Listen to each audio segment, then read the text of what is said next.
د دې دنیا د ټولو نه تیز رفتار شیزونه د ټوپک ګولۍ یا میزایل یا جدید راکټ چې هغه هم د ځمکې نه سپوږمۍ ته ځي ګنټې نه بلکې ورځې پرې لګي. ځمکې نه ځو سپوږمۍ ته 3,84,000 کیلومتر دي.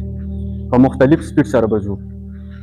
هغه د تماچې ګولۍ سره، هغه د AK-47 مطلب رشین کلاشینکوف ګولۍ سره، میزایل سپیډ سره، سپیډ اف لایټ سره.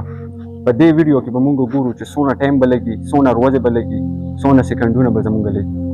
نو دا ویډیو د سپیډ کمپیریزن ترمنځ او تاسو ته به د دې نه معلومات وشي چې څونه فاصله ده د ځمکې او د سپوږمۍ ترمنځ.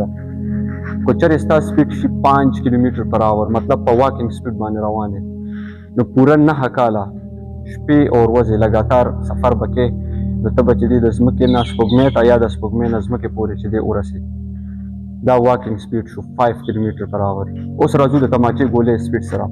که چېرې ستا سپیډ شي د تماچې د ګولۍ په شان مطلب 1200 کیلومتر پر آور، نو ته به رسې مکمل په 14 ورځو او شپو سفر به کې.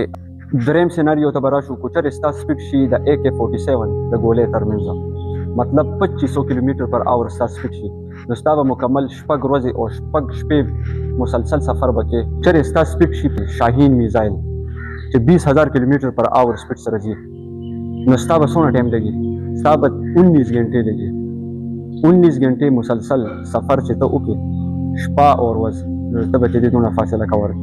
اوس راځو د ټولو نه تیز رفتار شی هغه سپیډ اف لایټ چې دی مطلب لایټ سپیډ سره کو. ان کیس ته سفر کې ستا به د ځمکې نه سپوږمۍ ته 1.28 سیکنډ لګي، 1.28 سیکنډ به ستا لګي.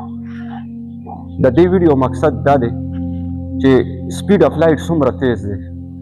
1.28 سیکنډ کې ته سپوږمۍ نه ځمکې ته یا ځمکې نه سپوږمۍ پورې سفر کې، او ته دونه تیز سپیډ سره کربونه کاله سفر وکړې، نو د دې ځمکې مطلب د دې کائنات ختمېدل نشته. یو ګلیکسي نه به بله راځي، د بلې نه به بله راځي او د بلې نه به بله راځي. تاسو صرف حد معلوم کړئ د دې که نه چې دونه تیز سپیډ سره چې هغه هلاک فیل شي. الله اکبر کبیره، سبحان الله بکرة واصیلا.